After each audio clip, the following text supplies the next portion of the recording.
बहुत पुरानी बात है। दुनिया के सबसे ऊंचे पहाड़ों में से एक धवल शिखर की बर्फीली ढलान पर मीलों के एकांत में एक छोटी सी गोल झोपड़ी थी। यहाँ एक युवा मूर्तिकार शांतव रहता था। शांतव का जीवन उसकी कला और पहाड़ों की शांति जैसा था, गहन और शांत। वह पत्थरों को तराशता था, यह मानते हुए कि हर पत्थर में एक कहानी दबी है जिसे आजाद करना उसका काम है। वह रात में काम करता, जब आसमान साफ होता, और तारों की भाषा सुनने का प्रयास करता था। शांतव की पत्नी का नाम तारिका था। उसका नाम तारा से आया था, पर उसका स्वभाव धरती की तरह भारी और अति व्यावहारिक था। वह मानती थी कि कला तभी मूल्यवान है जब वह वास्तविक लाभ दे, जैसे धन, व्यापार या प्रतिष्ठा।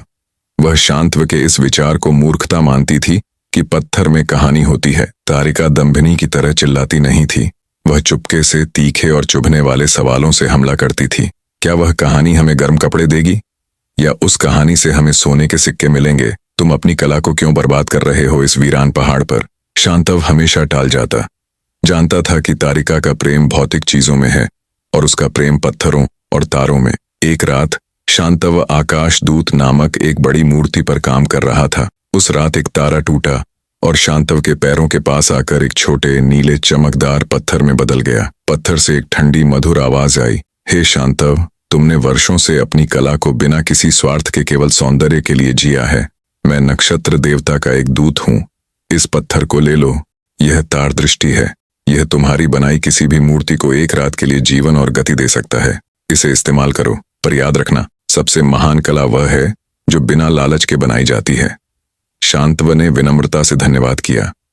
जब उसने तारिका को यह बात बताई तो उसकी आंखों में अविश्वसनीय गणना तैर गई। सिर्फ एक रात के लिए?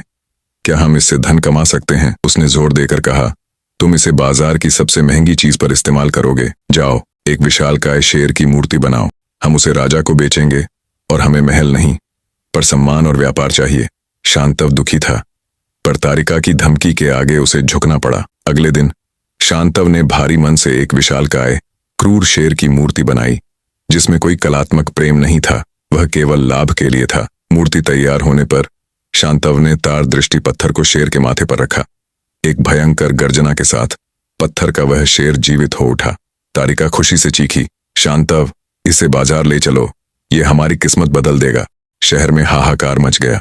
शांतव ने राजा को सच बताया कि शेर कल सुबह फिर पत्थर बन जाएगा, लेकिन तारिका ने बीच में टोककर कहा, महाराज, यह शेर आपका सेवक रहेगा। इसके बदले में हमें बस आपकी सबसे बड़ी व्यापारिक उपाधि और शहर में सबसे बड़ी दुकान चाहिए। राजा लालच में आ गया और उन्हें वह सब दे दिया। शांतव और तारिका अब अमीर और सम्मानित थे। शांतव ने अब सिर्फ वही मूर्तियां बनानी शुरू कर दी जो बाजार में बिकती। उसकी कला मर गई थी और वह भीतर से खाली था। तार दृष्टि पत्थर तिजोरी में बंद पड़ा था। 3 महीने बाद तारिका की महत्वाकांक्षा अब पैसे से हटकर प्रभाव पर चली गई।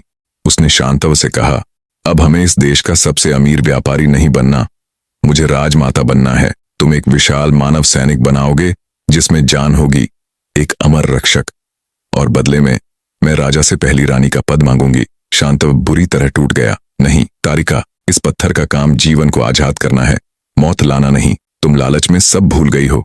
यह पत्थर अब मैं तुम्हें नहीं दूंगा। शांतव पत्थर लेकर पहाड़ों की ओर भागा, पर तारिका ने उसे पकड़ लिया। एक हाथापाई हुई और तार दृष्टि पत्थर तिजोरी से गिरकर फर्श पर टकराया और टूटकर 2 टुकड़ों में बिखर गया। जैसे ही पत्थर टूटा, पूरे शहर की बिजली गुल हो गई और आसमान में काला धुआं छा गया। तारिका रोने लगी, तुमने क्या किया? तुमने हमारी किस्मत तोड़ दी। शांतव ने दुखी आंखों से कहा, किस्मत मैंने नहीं तोड़ी तारिका, वह लालच तोड़ता है। अगले ही पल शांतव की दुकान में रखी हुई बाजार की सारी मूर्तियां एक एक करके टूटने लगीं। वे फिर से सिर्फ पत्थर बन गए और सबसे भयानक, शहर के मुख्य द्वार पर खड़ा पत्थर का शेर भी भयंकर गर्जना के साथ रेत के कणों में बदल गया और हवा में उड़ गया। राजा गुस्से से पागल हो गया और उसने शांतव को तुरंत गिरफ्तार करने का आदेश दिया। शांतव जानता था कि लालच ने केवल उनकी कला को ही नहीं, बल्कि उनके जीवन को भी खत्म कर दिया है।